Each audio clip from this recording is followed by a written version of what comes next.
evening, souls. Welcome to our Kirtan.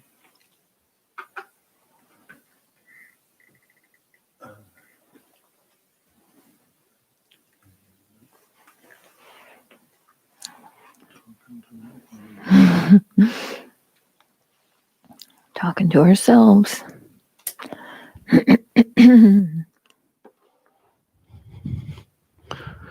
So we'll begin just after 7, so we'll meditate now just briefly.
Let's begin our evening together with a prayer.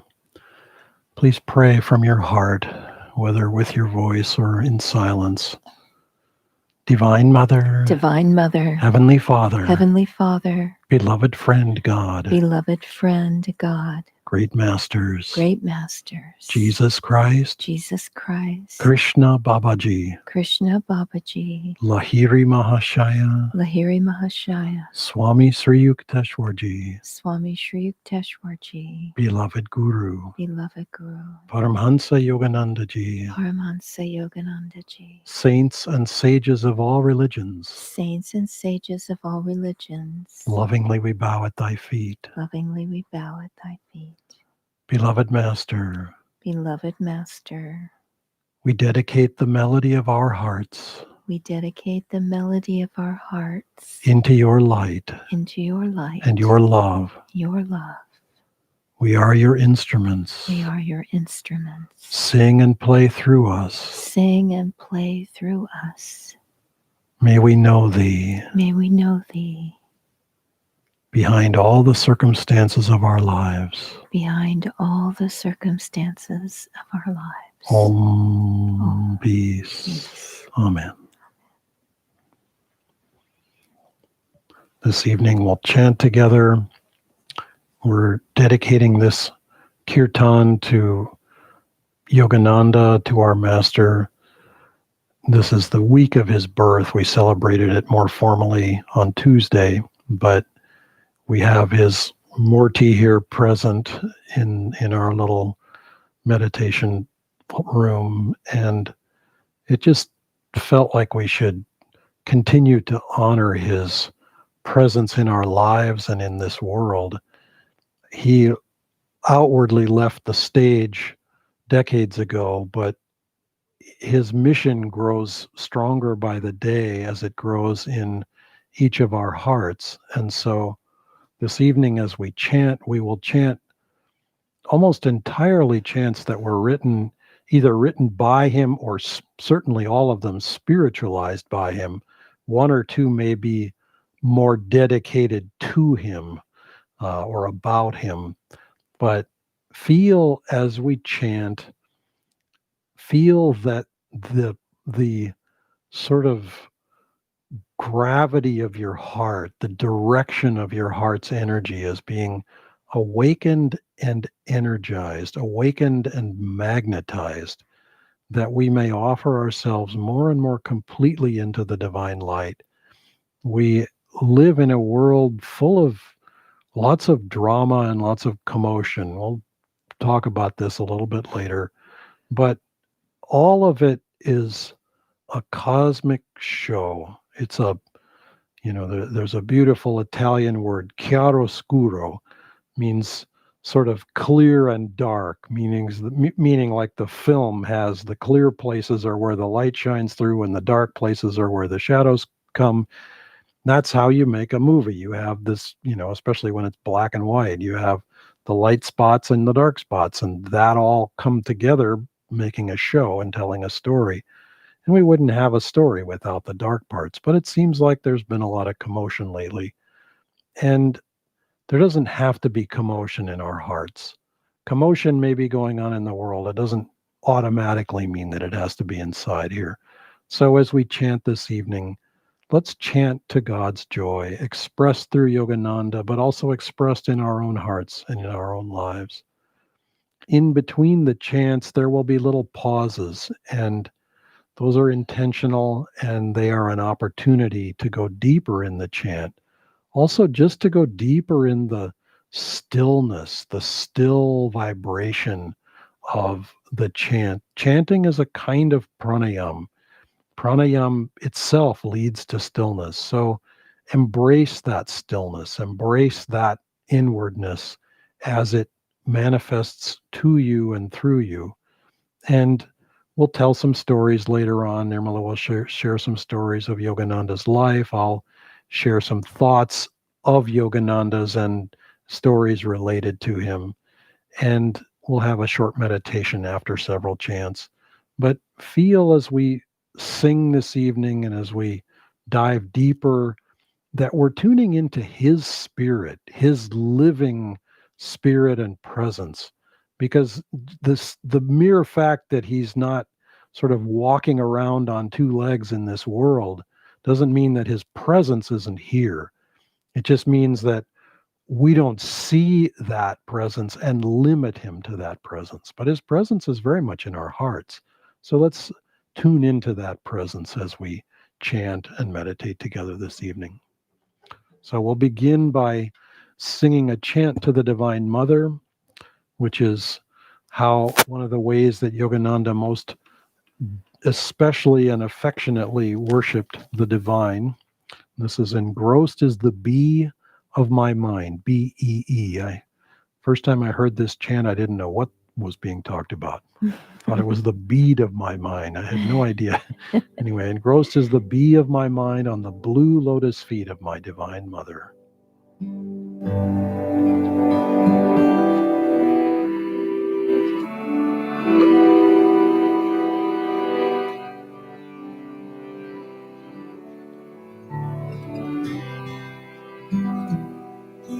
Engrossed is the bee of my mind on the blue lotus feet of my Divine Mother.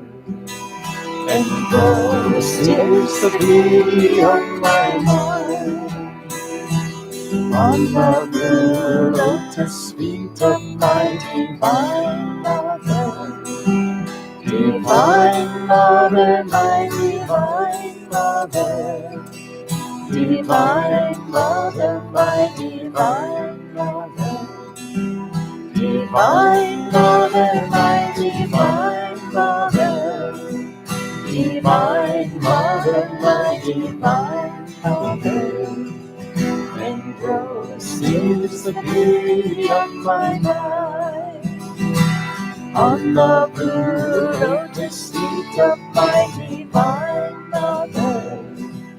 Engrossed is the beauty of my mind on the blue lotus feet of my Divine Mother.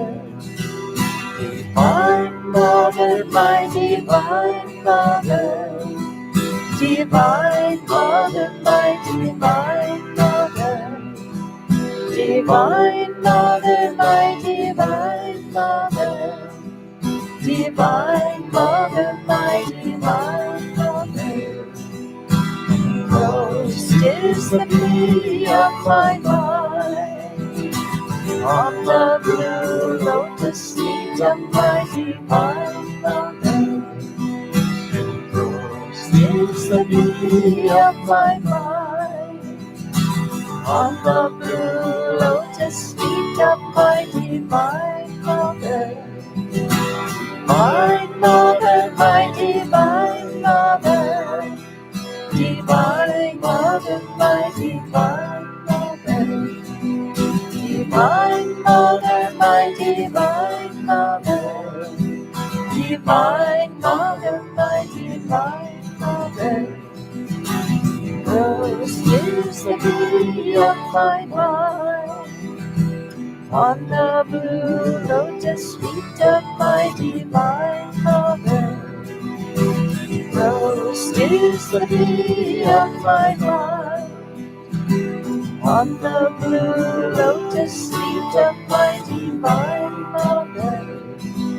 Divine Mother, my Divine Mother, Divine Mother, my Divine Mother, Divine Mother, my Divine Mother, Divine Mother, my Divine Mother, Divine Mother, my Divine Mother, Divine Mother, my Divine Mother, Divine Mother, my Divine Mother, Divine Mother, my Divine Mother, Divine Mother, my Divine Mother, Divine Mother, my Divine.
We'll sing Hymn to Brahma. This is an invocation to God in the form of the Guru. And we'll dedicate this to Yogananda.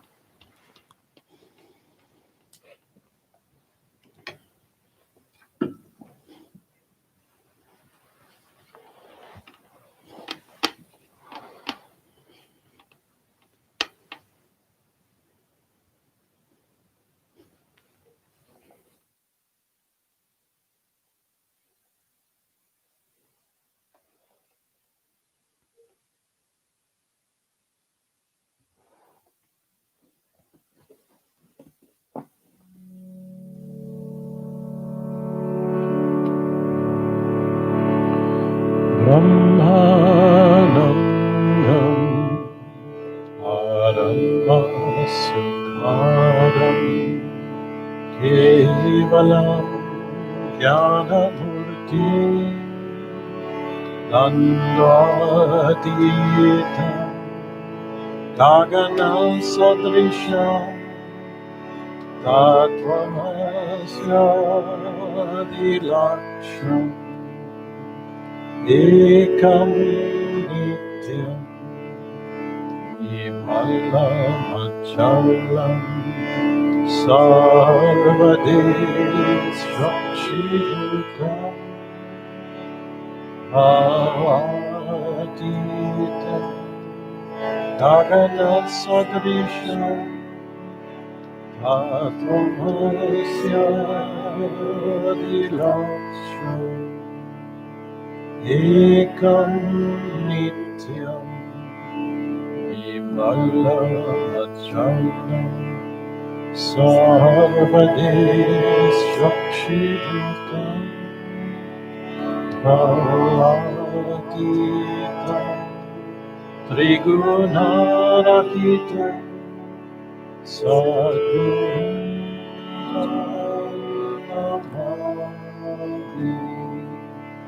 full of bliss, giving joy, transcendent of higher knowledge, the abode, do all no more, clear as the heavens, known to all as thou art God. He is pure, permanent, unmoving, the everlasting seer of all, are far beyond qualities and thoughts. Guru Lord, I bow to thee. Guru Lord, I bow to thee.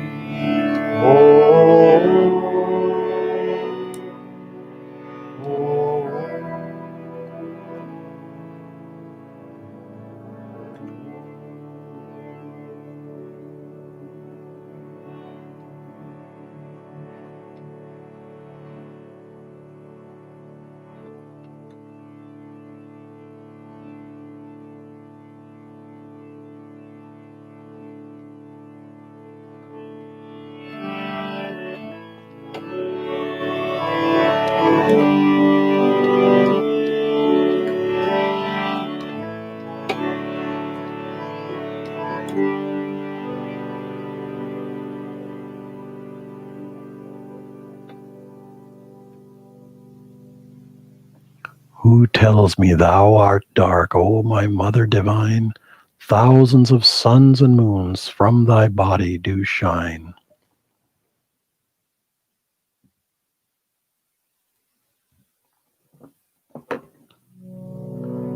Who tells me thou art dark, O my mother divine?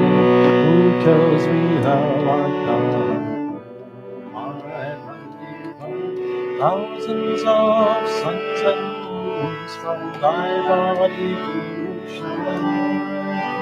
Thousands of suns and moons from thy body do shine. Who tells me thou art dark, my mother divine? Who tells me thou art dark, my mother divine? Thousands of suns and moons from thy body do shine. Thousands of suns and moons from thy body do shine. Who tells me thou art dark, my mother divine? Who tells me thou art dark, my mother divine? Thousands of suns and moons from thy body do shine. Thousands of suns and moons from thy body do shine. Who tells me thou art dark, my mother divine? Who tells me thou art dark, my mother divine? Thousands of suns and moons from thy body do shine. Thousands of suns and moons from thy body do shine. Who tells me thou art dark, my mother divine? Who tells me thou art dark, my mother divine? Thousands of suns and moons from thy body do shine. Thousands of suns and moons from thy body do shine. thousands of suns and moons from thy body to shine. Thousands of suns and moons from thy body to shine. Who tells me how I Who tells me how thousands of suns and moons from thy body to shine. Thousands of suns and moons from thy body to shine. Thousands of suns and moons from thy body to shine. Thousands of suns and moons from thy body to shine. Who tells me how I can be home? Who tells me how I can be home? Who tells me how I Who tells me how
We'll have a short meditation after this next chant. This is called Deliver Us from Delusion, and we can dedicate this chant directly to Yogananda, those of us who are his disciples, and for those who aren't, call to the Guru as you feel most drawn to God, calling for that perfect instrument that can help you to tune into and be free in the divine light. The words are,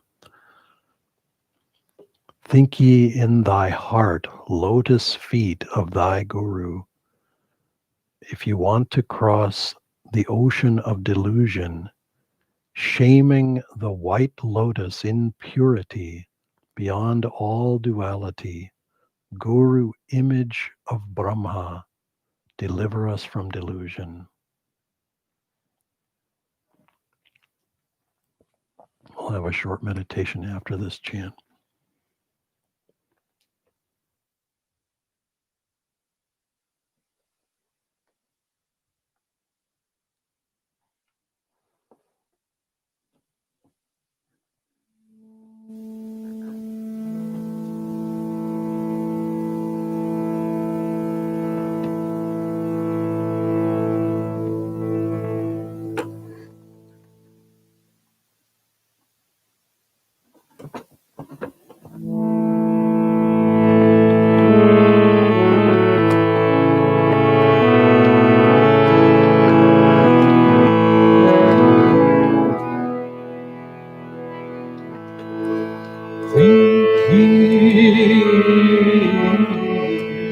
thy heart, lotus feet of God.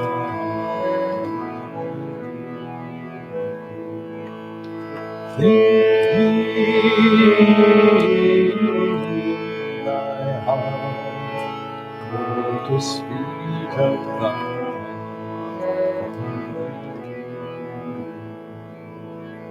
If you want to cross the ocean of illusion, if you want to cross the ocean of illusion, shaming the white lotus in purity, shaming the white lotus in purity, beyond all duality, Guru, image of Brahma, deliver us from delusion.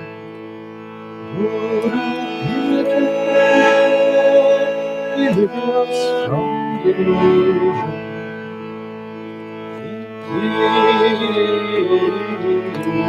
Thy heart, lotus feet of God.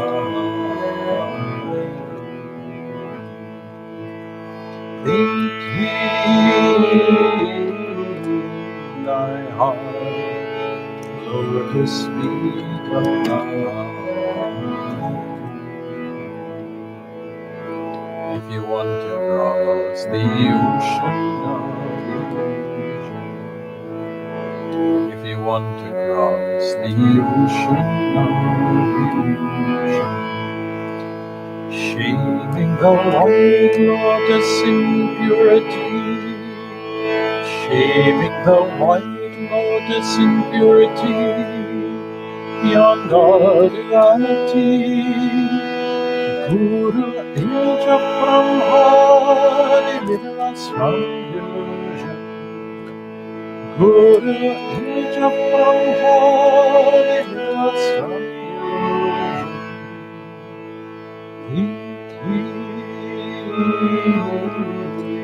Thy heart, lotus feet of God.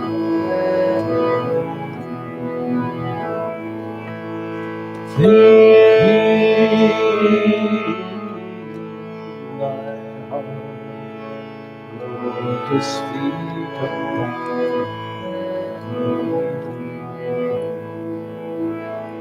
If you want to cross the ocean of illusion, if you want to cross the ocean of illusion, shaming the white lotus in purity, shaming the white lotus in purity, beyond all duality, Guru, image of Brahma, deliver us from delusion.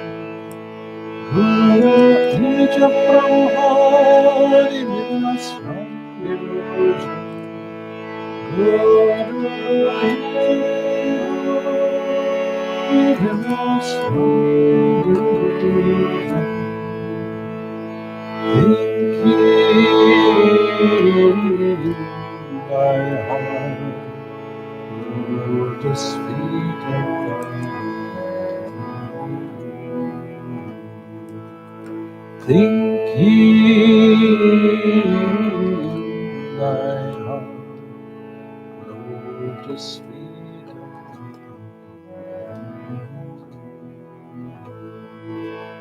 Think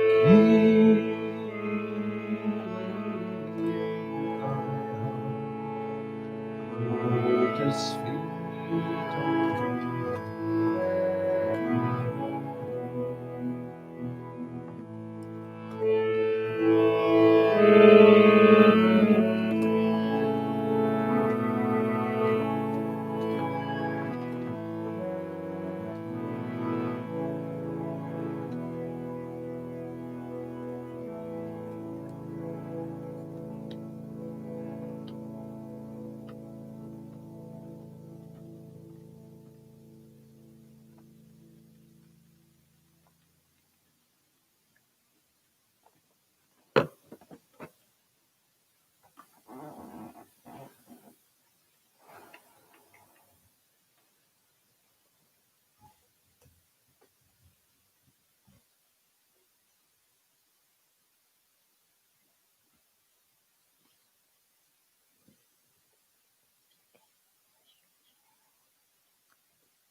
So Nirmala's going to read now from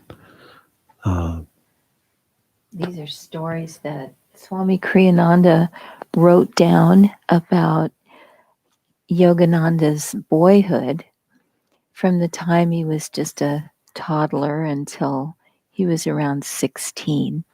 And these are stories that Swami heard from either Master himself or one of Yogananda's close relatives.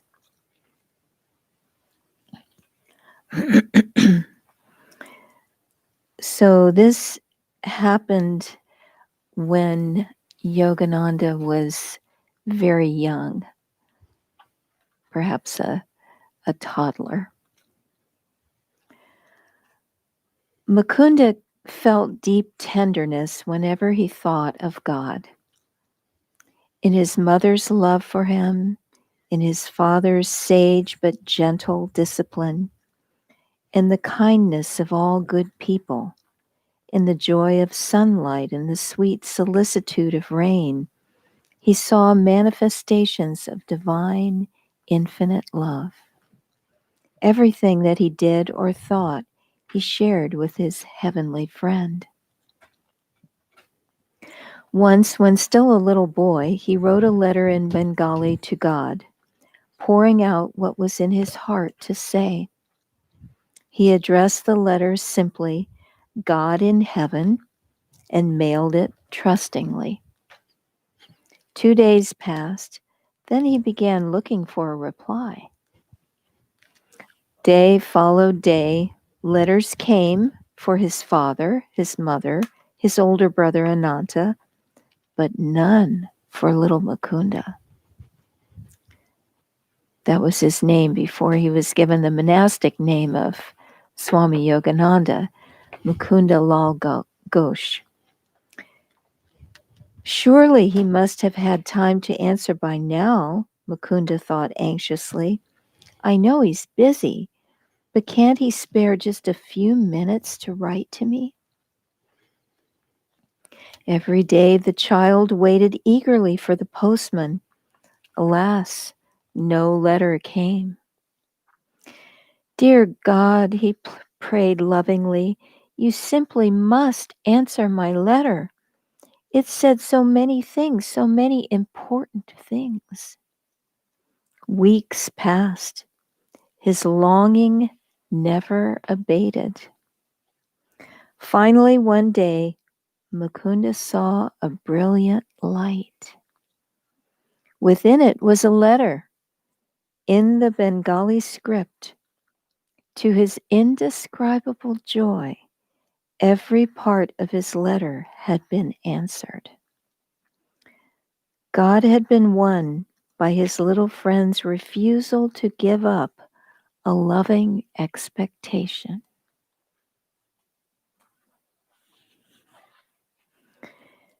Years later, Yogananda would write, keep calling him. Even when there's no reply, keep calling him. And this little story is called A Double Victory. Justice to Mukunda was not something he could dismiss easily as their responsibility. His compassion was too deep and also too practical to be expressed as mere sympathy. Most people will at least weigh the risks before daring to try to right a wrong. But in Mukunda's eyes, justice was a divine issue, not a human one. If he felt inwardly so inspired, he would take up a cause unhesitatingly that others, though physically stronger than he, would have shunned in fear. Mukunda felt that the infinite power would sustain him against all odds. For some time, Mukunda attended a school in which a certain boy, his senior by several years, took pleasure in tyrannizing the younger children. One day, as the bully was inflicting on tiny Bharatam a brutal beating, Mukunda felt a surge of righteous indignation. Striding up to the bully, who was easily twice his size, Mukunda instructed him to leave Bharatam alone. If you want to fight, Mukunda said, fight me. The boys nearby gathered nervously round, amazed at Mukunda's courage. A slow grin spread over the bully's face. Why, gladly, he replied sarcastically. Releasing Bharatam, he sprang at Mukunda.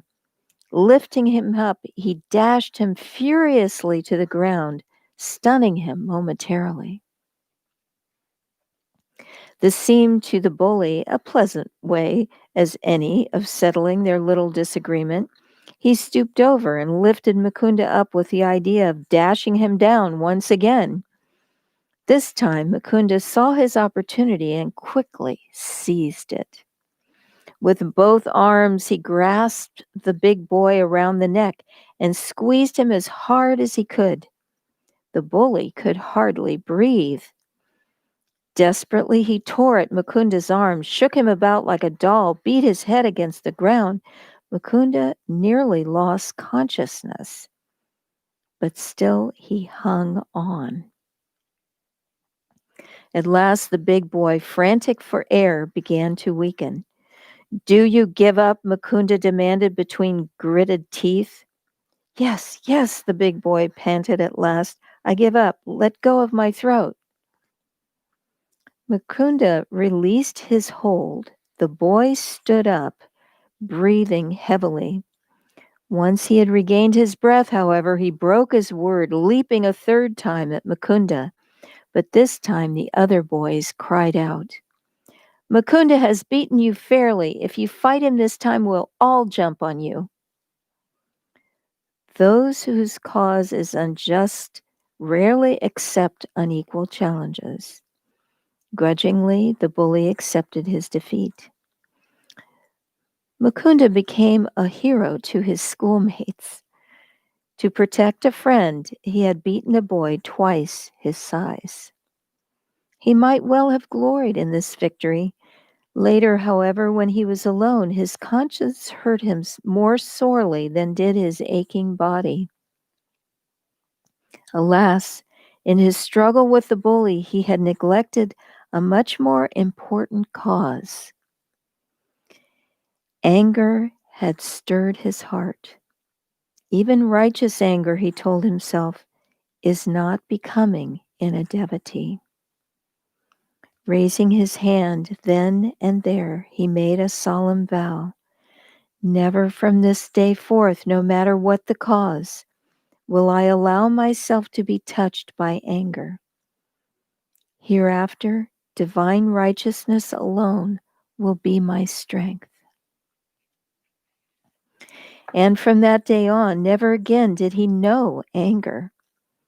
Those who knew him in later years have testified how great was his power in a just cause, but they were also amazed at the unruffled calmness in which that enormous power was rooted. A wonderful lesson for us.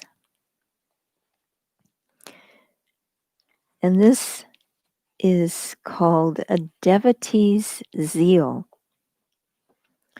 More than anything else, what characterized Mukunda as a boy was his constant yearning for God, his practical determination to find him. While other much older devotees contented themselves with a little meditation and a great deal of talk, Mukunda went silently to sun-scorched places to meditate. On the hot sands of Puri, where most people won't even walk at midday, Mukunda would sit in lotus posture for hours at a time, wrapped in divine peace. Or he would stand in water up to his neck, chanting, oblivious of the passing time. At night, he often visited a crematory ground What better reminder of life's impermanence? Sitting there all night, he would lose himself in unfathomable bliss.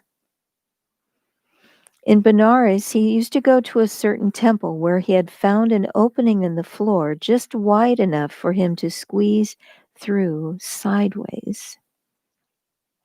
It must have been very small indeed, considering that he was only a boy and thin for his age.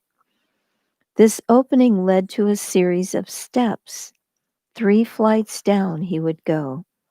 The daylight was soon lost in all-absorbing darkness, but lack of light and fresh air permitted him to take not even a candle. Groping his way, he had discovered a little niche just big enough to sit in. Beyond the earthly silence, the supernal sound of Om boomed loudly in his inner ear. He would practice Kriya Yoga techniques once or twice and then pass quickly into a state of divine ecstasy. Another favorite place of meditation was a little attic room in his family home at 4 Gurpar Road in Calcutta. Many a sacred hour he spent in that room, mantled in shining peace. Wherever he meditated, he frequently reminded the Divine Mother of his love for her and called to her with longing to reveal herself. Many times she appeared to him too and touched him with her wand of love. One evening he came home weary. He had worked very hard that day, cooking for and serving hundreds of poor people. His body couldn't have felt less inclined to sit even for a few minutes in meditation. Exhausted, he fell into bed. This is one night, he told himself, when I won't meditate before sleeping. I've worked hard for God all day. Surely that's merit enough for God. But the habit of meditation was strong in him. It now scolded him. You've never slipped like this before. Leave me alone, don't bother me, exclaimed the boy. Really, this conscience of his was quite a problem. Wasn't sleep his just due tonight? What more fitting reward for a day of service to Divine Mother? Ask her, he instructed his dominating conscience. She'll tell you that's more than excuse enough. But his conscience proved stubborn. Your aches and pains are a fitting gift for Divine Mother. What about her? Doesn't your heart ache after her anymore? Here was strong argument. Satan must have thought so too and was evidently worried, for suddenly a voice, sweet with sympathy, spoke in the room. Poor boy. He will catch his death of cold. Poor boy. He has worked so hard and is so tired. Let him sleep. To Mukunda, it was quite clear now that he hadn't been wholly on the side of the angels. Disdainfully, he flung the blankets to the floor, sat upright, and locked his body in the lotus posture. Fixing his mind firmly on God, he began to meditate. 5, 15, 30 minutes passed. His weary body cried that surely by now he had done his duty. I will not sleep, Mukunda vowed with adamant determination, until I have felt the presence of the Divine Mother. Suddenly, her ineffable joy overwhelmed him. Bathed in a sea of light, he spent the remainder of the night awake in God. At dawn, he felt far more refreshed than he would have from a night's long sleep. Divine Mother had renewed his strength. Gone were his aches and pains. Filled with gratitude, he went forth to serve her yet another day.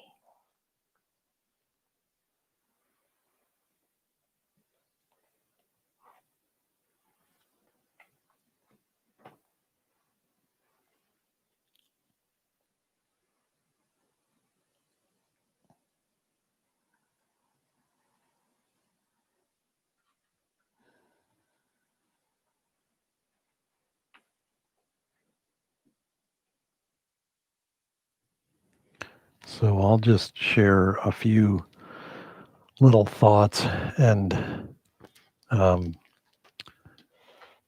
one of them is in reference to the experience that Yogananda had with the Divine Mother just then, that often when we're sort of up against the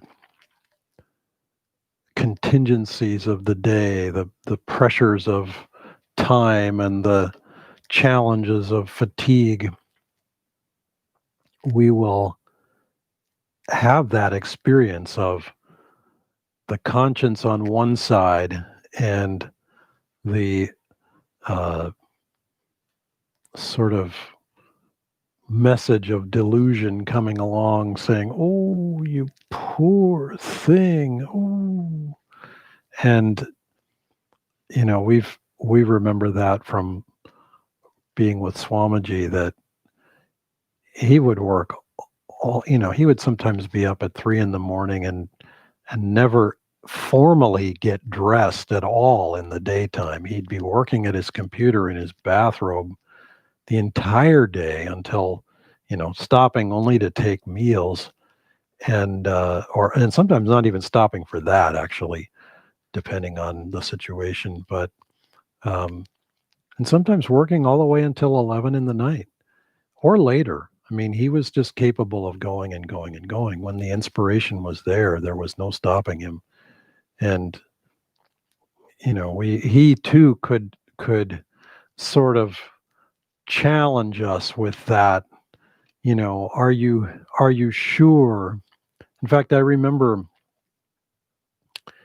um, an odd example of this, but I had been poised to go to Italy in the late 1980s, and he was asking me, had I made my flight arrangements yet? And I said I had. And he said, but they're going to reimburse you, right? And I said, well, no, I felt like I should get myself over there, and then at some point, if it's time for me to come back, then they would cover the return flight. And he's, oh, okay, yeah, that makes sense. But it was just an interesting. He was sort of posing the. He would often do this. He would pose a possible scenario to us that he himself didn't necessarily support, but he would just kind of test us to see, so are you going to you know finish up your energy at this level, or are you going to take it up a few notches above that? And so he was often sort of challenging us that way, and Yogananda didn't need any external challenge. He was willing to challenge himself continuously, and these little stories exemplify that. Today, someone posted a quotation of Yogananda, which I don't have the exact quotation in front of me, but I'll just paraphrase it because some of it is quite familiar to me. He was talking about kind of our society in America as a whole, and commenting, making observations that were were as relevant then as they are now, are as relevant now as they were then, is the way I should say that. And what he was saying is that people feel that they should be able to do whatever they want to do. And on one level, that's kind of a founding principle of our country, freedom to do whatever I want to do without anybody bugging me or stopping me or whatever. But his observation continued by saying they feel perfectly at ease about, you know, getting married when they want, to whom they want, getting divorced when they want, going and marrying somebody else. It's like people sort of feel this freedom to kind of just indulge themselves left and right. And then he went on to say, and you have groups who are committed to this and groups who are committed to that, and who are people who are giving advice saying, no, you should do this. And other people are saying, no, you should do that. And we see that very much today as well. I don't know how many times I've read, because I follow this kind of thing related to health, just as one example, and you'll read in one instance studies that say caffeine is beneficial. Everybody should, not everybody, but people who like coffee, here are the advantages. Here are the benefits of caffeine. It helps keep your brain sharp. It helps blah, blah, blah. They don't get dementia as much or whatever. And then along will come a study a year later, 5 years later. No, caffeine is terrible. It'll mess up your nervous system. It'll keep you from sleeping deeply. It'll, yada, yada, yada. And the same thing will happen with wine, and the same thing will happen with sugar, and the same thing will happen with dairy or meat or, vegetarianism or veganism or this or that or the other thing. And it's like, it just goes on and on and on. And people can start to feel like they're going crazy. And this is the sweet and sort of colorful way that Yogananda put it. He said, we're all of us a little bit crazy. The trouble is that we mix with people. In other words, we hang out with people who are crazy the way that we're crazy.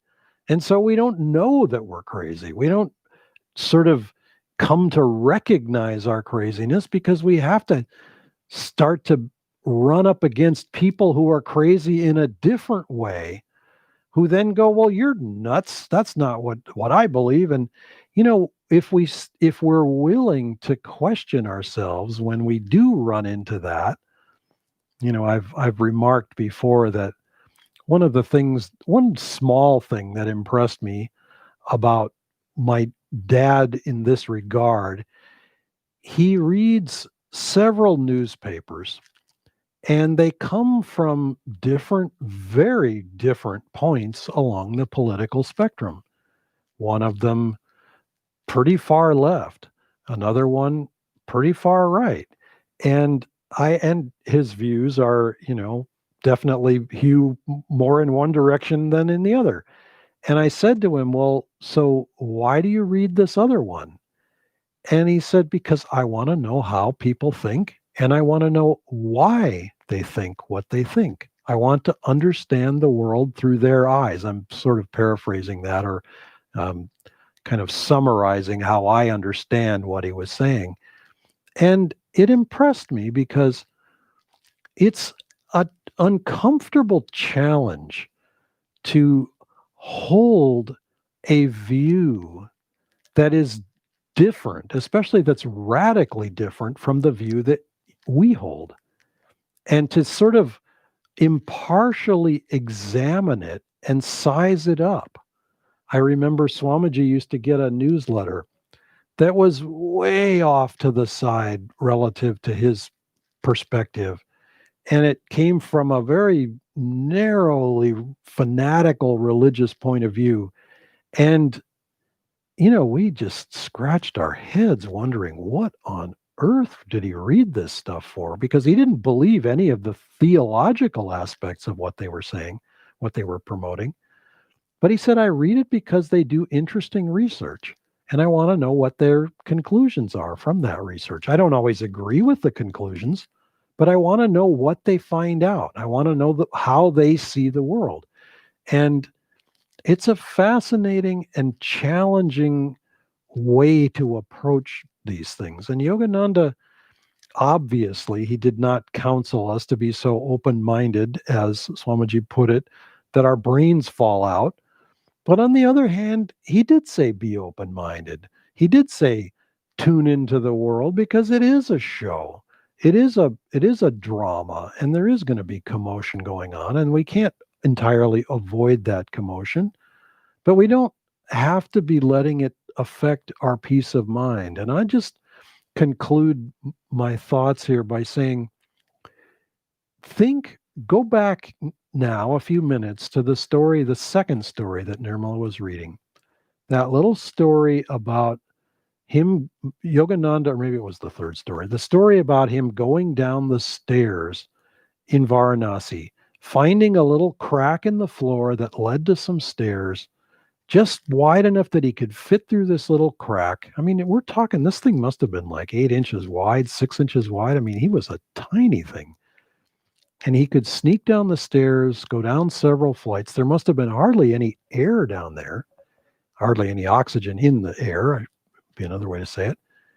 And to be able to sit and meditate in the pitch dark in a place like that, but visualize the stillness, visualize the commitment to that kind of inwardness, and try to realize, and in your own life, examine the possibility of finding a peace that is so deep and so rooted to the firmness of the universe, the firmness of God's presence in every particle of infinity, that nothing can throw us. Nothing can take us away from that peace. And then we can engage with all the kerfuffle of life. Yogananda was willing as a boy, Mukunda, to stand up for people who were being bullied because he felt justice was a divine issue. It's interesting that Swamiji himself was the same. He got into different scuffles at different points as a boy. Often, same scenario, same kind of karma, often with boys who were much older, much heavier. In fact, in one case, he said this boy was over 200 pounds when Swamiji was barely 100. And this boy could have killed him, literally could have thrown him out the window, or, literally killed him. And Swamiji just, people asked him, weren't you afraid? And he said, no, I wasn't afraid. And I wasn't going to back down. And finally, the boy left him alone. And in every case, these boys the bullies stopped bothering whoever it was they were bothering. And that standing with truth, that standing and committing oneself to the cause, is a really important thing to do. And of course, it has to be a just cause. And feel in your own self, though, feel the devotion, or visualize the devotion. And then as we start to chant again here in a few moments, stretch your own heart's devotion in offering to the divine, so that you can find that peace that will stand unshaken amidst the crash of breaking worlds. Because that's the challenge that life gives us. Life doesn't say, oh, it's going to be easy all the way, no problem, you'll gently slide into heaven. No, it's a climb. You may get bloody knees, you may get bloody knuckles, you may, fall on your head. It's a serious effort. But God's presence is woven throughout it. And Yogananda gave us an example for the ages. So let's use that example. Obviously, we had a autobiography of a yogi, but there are hundreds of other stories about him. Incredibly compelling and meaningful. Let's dive into those stories and his compelling grace and example for our lives. So we'll chant again now, and I'll lead one more right now. I'll lead from the Sleep, Lord, Will You Wake Me? Hopefully you're all awake and ready as I do this. And then we'll do some other ones with the guitar and the harmonium.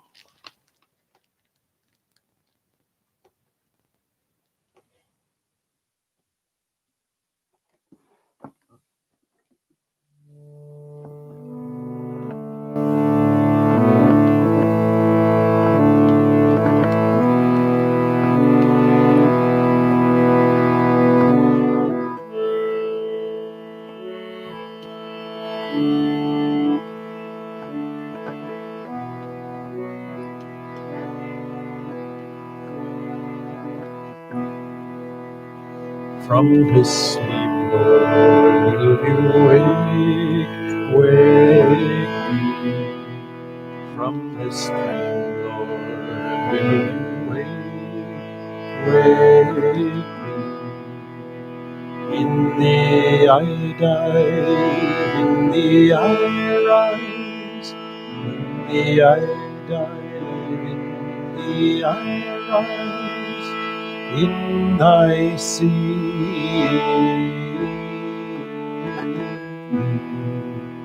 in thy sea,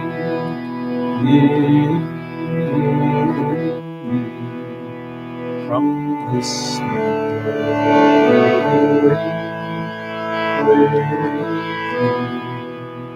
from this dream,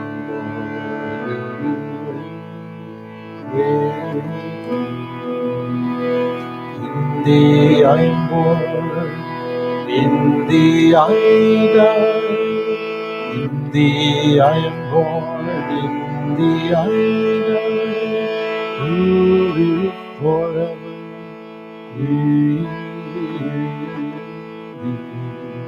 to live forever.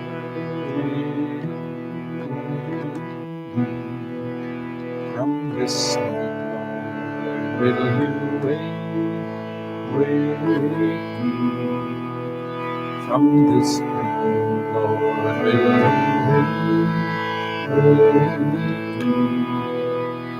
In the I dive, in the I rise, in the I dive, in the I rise, in thy sea,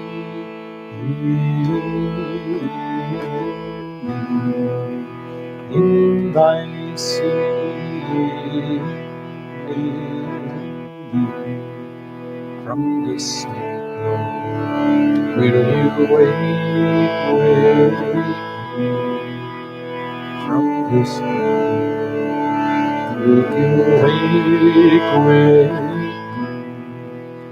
in the I am born, in the I die, in the I am born, in the I die, to live forever,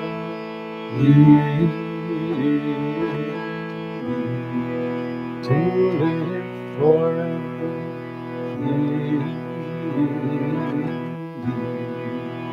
from this sleep,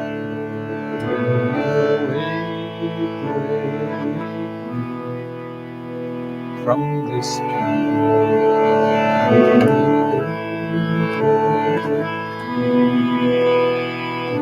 the I die, in the I rise, in the I die, in the I rise, in thy sea,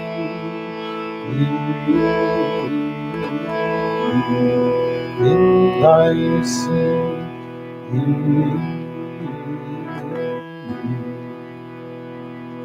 from the sleep, Lord, will you from this dream, Lord, will you in the I am born, in the I die, in the I am born, in the I die, to live forever,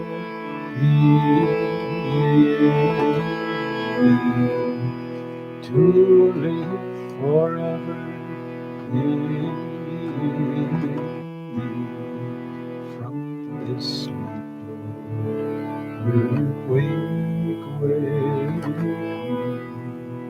From this sweet Lord, will you wake me? From this sweet Lord, will you wake me? From this sweet Lord, will you wake me?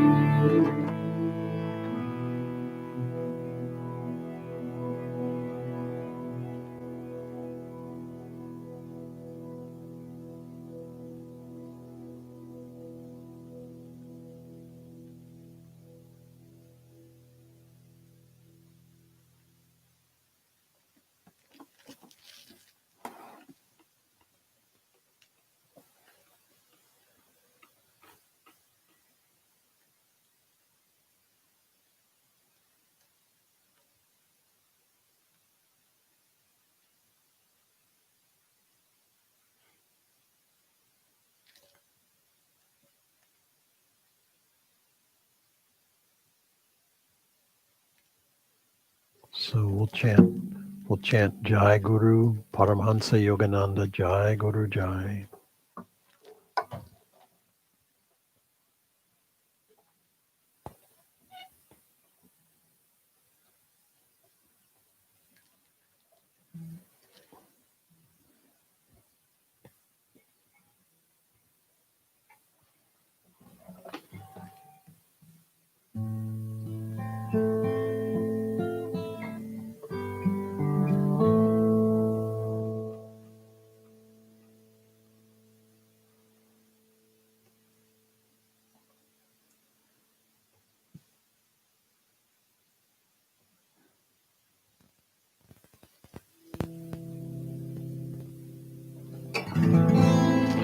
Jai Guru Jai Guru Jai Guru Jai.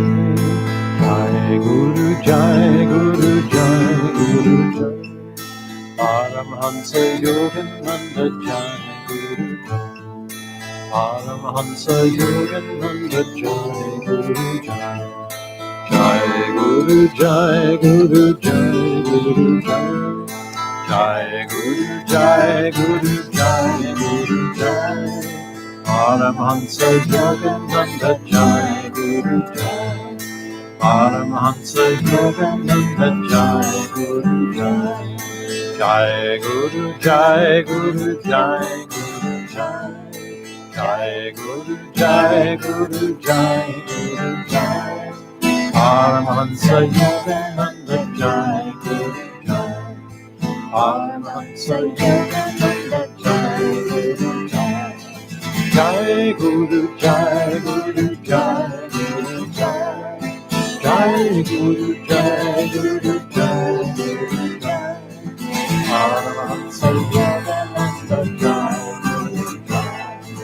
Paramhansa Yogananda Jai Guru Jai. Jai Guru Jai Guru Jai Guru Jai. Jai Guru Jai Guru Jai Guru Jai. Paramhansa Yogananda Jai Guru Jai. Paramhansa Yogananda Jai Guru Jai. Jai Guru Jai Guru Jai Guru Jai.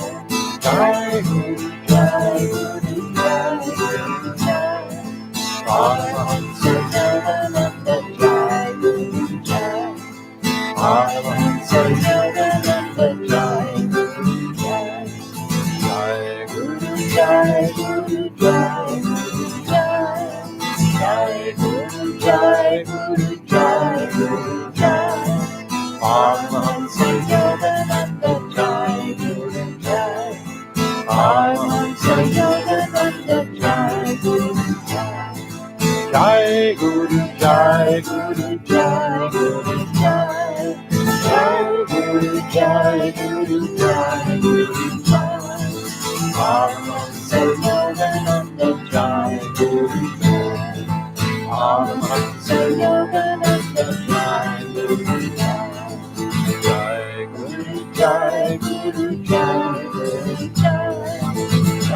Guru Jai, Guru Jai, Guru Jai. Paramahansa Yogananda Jai, Guru Jai. Paramahansa Yogananda Jai, Guru Jai. Jai Guru Jai, Guru Jai, Guru Jai. Jai Guru Jai, Guru Jai, Guru Jai. Paramahansa Yogananda Jai, Guru Jai. Paramahansa Yogananda Jai, Guru Jai. Jai Guru Jai, Guru Jai, Guru Jai. Jai Guru Jai, Guru Jai, Guru Jai. Paramahansa Yogananda Jai, Guru Jai. Paramahansa Yogananda Jai, Guru Jai. Jai Guru Jai, Guru Jai, Guru Jai. Jai Guru Jai, Guru Jai, Guru Jai.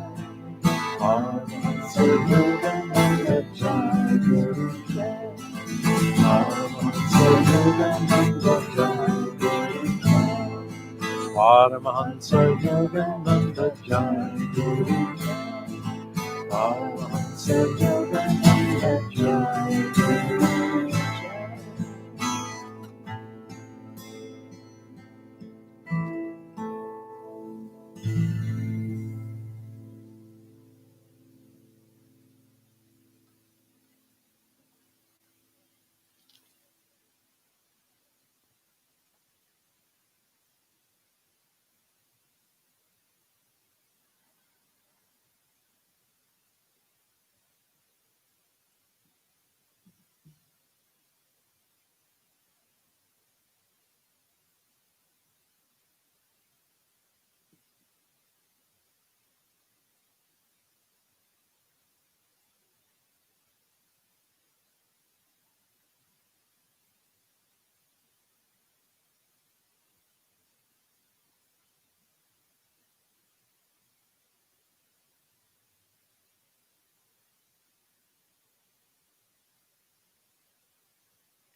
We'll sing, listen, listen, listen to my heart's song. I will never forget thee, I will never forsake thee.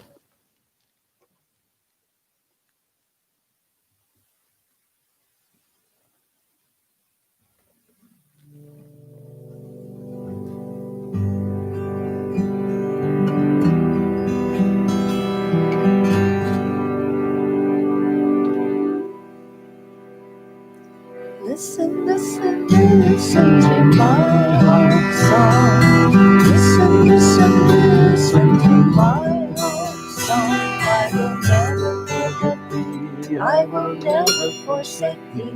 I will never forget thee. I will never forsake thee. Listen, listen, listen to my heart's song. Listen, listen, listen to my heart's song. I will never forget thee, I will never forsake thee. I will never forget thee, I will never forsake thee. Listen, listen, listen to my heart's song. Listen, listen, listen to my heart's song. I will never forget thee, I will never forsake thee. I will never forget thee, I will never forsake thee. Listen, listen, listen to my heart's song.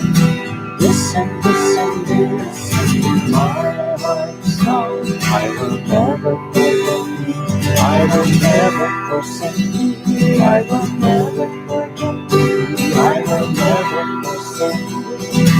Listen, listen, listen to my heart's song. Listen, listen, listen to my heart's song. I will never forget you. I will never forsake you. I will never forget you. I will never forsake you. Listen, listen, listen to my heart's song. Listen, listen, listen to my heart's song. I will never forget you. I will never forsake you. I will never forget you. I will never forsake you. Listen, listen, listen to my heart's song. Listen, listen, listen to my heart's song. I will never forget you. I will never forsake you. I will never forget you. I will never forsake you. Listen, listen, listen to my heart's song. Listen, listen, listen to my heart's song. I will never forget you. I will never forsake you. I will never forget you. I will never forsake you. I will never forget you. I will never forsake you. I will never forget you. I will never forsake you. Listen, listen, listen to my heart's song.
With this next chant, let us follow the image that I referred to in that story.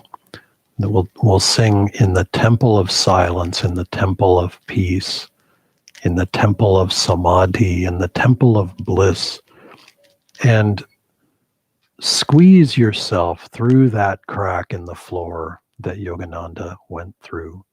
Maybe it'll be wide enough for you to fit through also. And go down the stairs to that dark little niche that he found and meditate with him. Let him meditate inside of you and feel his connection, feel his presence, his power, his blessing, his grace.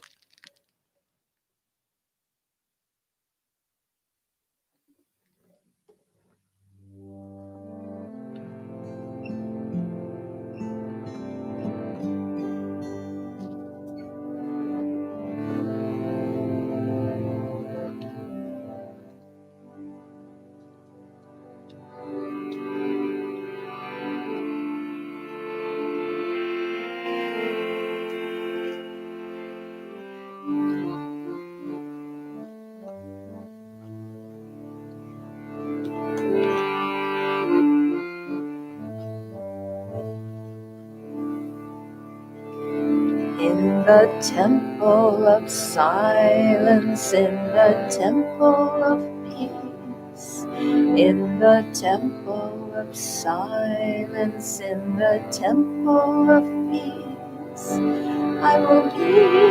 to thee, I will touch thee, I will love thee, and coax thee to my altar of peace, and coax thee to my altar of peace.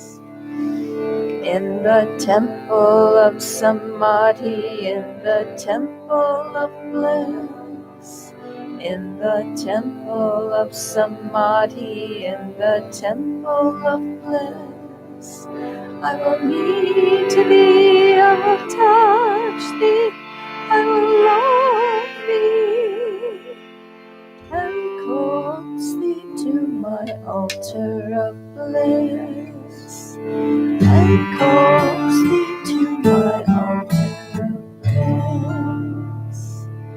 In the temple of silence, in the temple of peace, in the temple of silence, in the temple of peace, I will meet thee, I will touch thee, I will love thee, and coax thee to my altar of bliss, and coax thee to my altar of peace.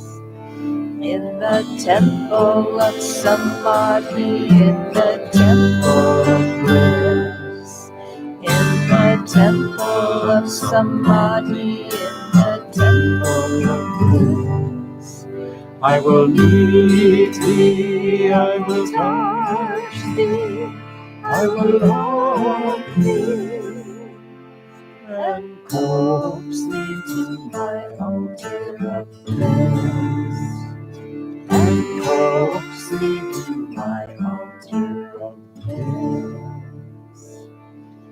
In the temple of silence, in the temple of peace, in the temple of silence, in the temple of peace, I will meet thee, I will touch thee, I will love thee, and coax thee to my altar of peace, and coax thee to my altar of peace. The temple of Samadhi, the temple of bliss, in the temple of Samadhi, in the temple of bliss, I will meet thee, I will touch thee, I will love thee, and coax thee to my altar of bliss, and coax thee to my altar of bliss. In the temple of silence, in the temple of peace, in the temple of silence, in the temple of peace, I will meet thee, I will touch thee, I will love thee, and coax thee to my altar of peace, and coax thee to my altar of peace. In the temple of Samadhi, in the temple of bliss, in the temple of Samadhi, in the temple of bliss, I will meet thee, I will touch thee, I will love thee, and coax thee to my altar of peace, and coax thee to my altar of peace. In the temple of Samadhi, in the temple of bliss, the temple of Samadhi, in the temple of bliss, I will lead thee, I will touch thee, I will love thee, and cause thee to my altar of praise. And cause thee to in the temple of silence, in the temple of peace, in the temple of silence, in the temple of peace, I will lead to thee, I will touch thee, I will love thee, and cause thee to my altar of peace, and cause thee to my altar of peace.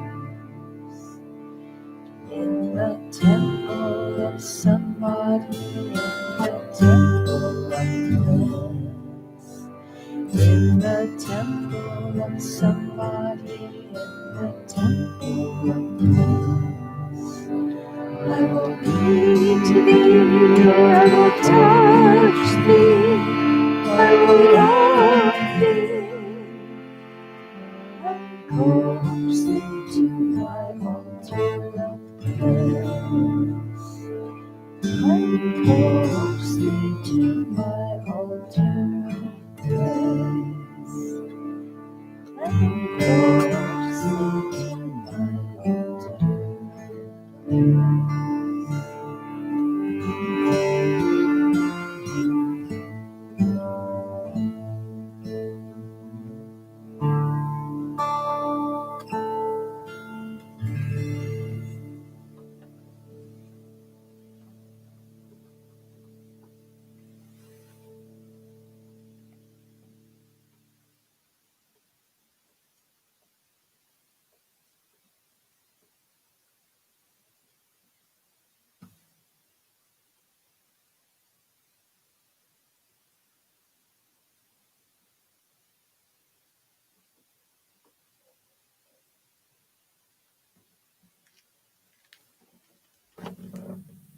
Let's close by chanting Om together, sending out waves of light and blessing into the world.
Om, peace.